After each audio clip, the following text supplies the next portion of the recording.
Hoje nós vamos iniciar a leitura do livro 5 de Meditações de Marcos Aurelius. A gente já passou pelos outros 4 livros anteriores, que na verdade são como capítulos, que o imperador Marco Aurélio escrevia para ele próprio, se lembrar das coisas, dos ensinamentos que ele tinha no dia a dia. E é praticamente um manual maravilhoso sobre a filosofia estoica. Então vamos lá. Livro 5. Pela manhã, quando lhe for penoso acordar, deixe que essa reflexão se faça presente. Eu desperto para realizar a tarefa de um ser humano. Por que então me aborreço se eu irei realizar as coisas que me cumprem realizar e para as quais eu fui trazido ao mundo? Ou por acaso eu fui feito para isto, permanecer agasalhado sob as cobertas de minha cama? Mas é mais prazeroso ficar na cama. Então você existe somente para desfrutar o seu prazer e não para a ação e o trabalho? Não percebe como as pequenas plantas, os passarinhos, as formigas, as aranhas e as abelhas trabalham conjuntamente para ordenar as partes do universo que lhe cabem ordenar? Assim você fugirá da parte que lhe cabe cumprir enquanto ser humano? Vai ignorar o que lhe dita a sua própria natureza? Mas o descanso também é necessário. Sim, de fato é. No entanto, a natureza marcou seus limites, assim como fez para com o comer e o beber. E ainda assim, você avança além destes limites, além do que o bom senso afirma ser suficiente para a comida e a bebida. Mas na hora de agir, pelo contrário, você fica aquém do que poderia cumprir.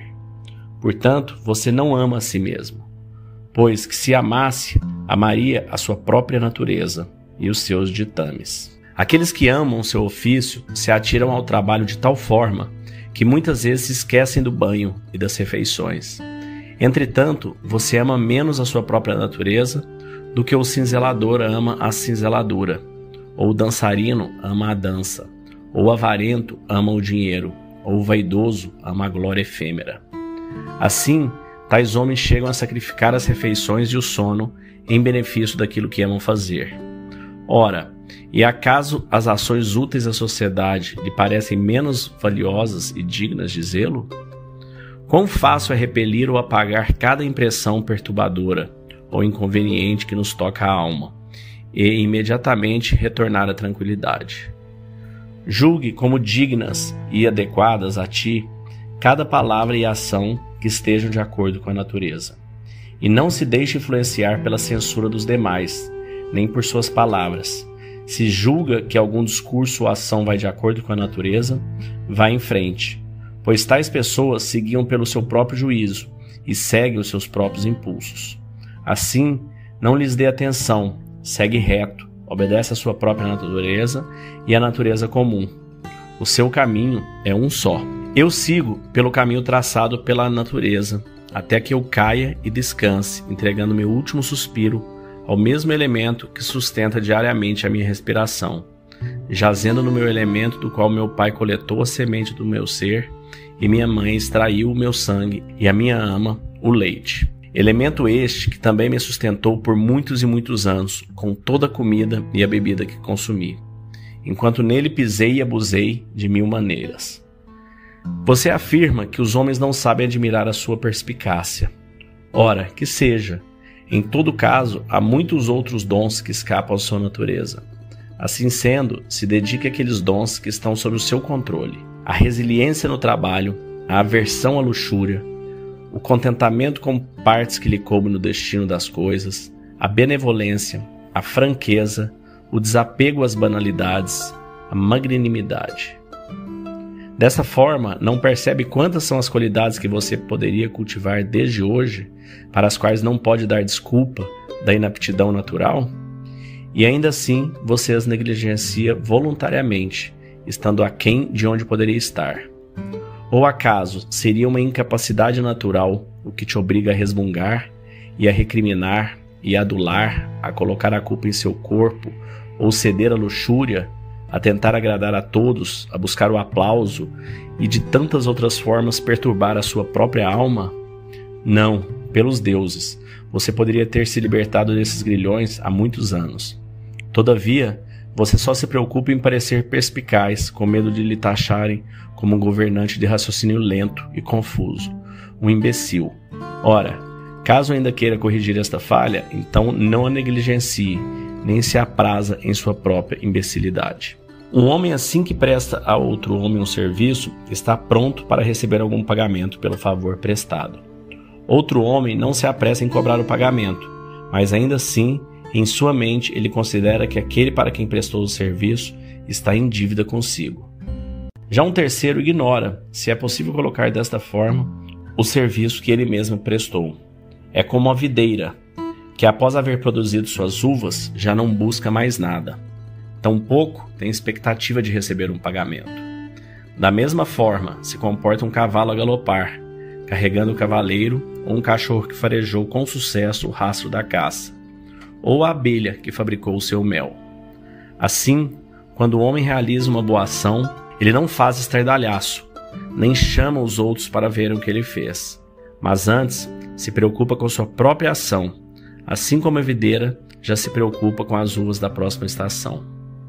Bem, então o homem deve agir de forma despretensiosa, que de certa forma não tome pleno conhecimento dos resultados de seus próprios atos. Sim, mas isso é necessário observar o que você mesmo realiza. É preciso que o homem que vive em sociedade perceba que ele trabalha em prol do bem comum. Por Zeus, é compreensível que ele deseje que os demais homens saibam o que ele faz. É verdade o que diz, mas você não compreendeu o sentido do meu conselho, e nisso você se assemelha àqueles homens que eu acabo de citar, que se deixam iludir pelas aparências da razão. No entanto, caso reflita profundamente, até que compreenda o que eu disse, jamais haverá nada que eu te impeça de trabalhar pelo bem comum, sem expectativas. Uma oração ateniense. Faze chover, ó bom Zeus, em nossos campos e prados. Ou não deveríamos rezar, ou deveríamos rezar desta forma, com nobreza e simplicidade. Mais uma vez, eu acho muito bacana como que o imperador se escrevia para que ele próprio lesse os seus ensinamentos, lesse o que ele vivenciou naquele momento, se relembrasse, né? E o estoicismo vai muito disso, ele inclusive nos estimula essa filosofia. Escreva em nosso próprio diário, porque a gente sabe que a gente vai esquecendo as coisas. E nada melhor do que a gente ler o nosso passado, como a gente se sentiu com relação àqueles erros, aquelas falhas, aqueles aprendizados, para a gente facilitar e melhorar o nosso futuro, melhorar o nosso presente e se sente melhor. E você vê que mesmo o imperador, que tinha tudo, mandava em todos, né, tinha poder absoluto na Roma antiga, tinha a mesma dificuldade que todos nós temos de sair da cama algumas manhãs, de levantar naquele frio e cumprir nosso propósito. Mas isso não nos excusa de fazer exatamente isso, de termos força, determinação e seguirmos na direção de seguir o nosso propósito, seguir aquilo que a gente acredita, aquilo pelo qual a gente veio viver essa vida. Calma da mente é conexão, é intencionalidade, foco por uma vida que vale a pena ser vivida. Acreditamos que a sociedade está enfrentando desafios significativos, com níveis alarmantes de ansiedade, medo e depressão. Acreditamos que a cura está dentro de cada um de nós e nosso propósito é ajudar as pessoas a encontrarem a serenidade mental como o primeiro passo para reconectar consigo mesmas e alcançar o bem-estar do corpo, da mente e da alma. Acreditamos na transformação individual para a cura coletiva.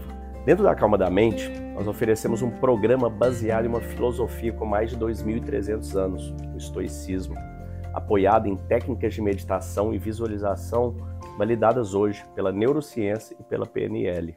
Nossa missão é fornecer ferramentas e recursos para que as pessoas encontrem calma interior e vivam com propósito, intencionalidade e foco, e conquistem uma vida que vale a pena ser vivida. Para saber mais, entre em calmadamente.com.br ou no QR Code que deve estar aparecendo para você aí e escolha o melhor plano para você, para sua empresa e para sua família.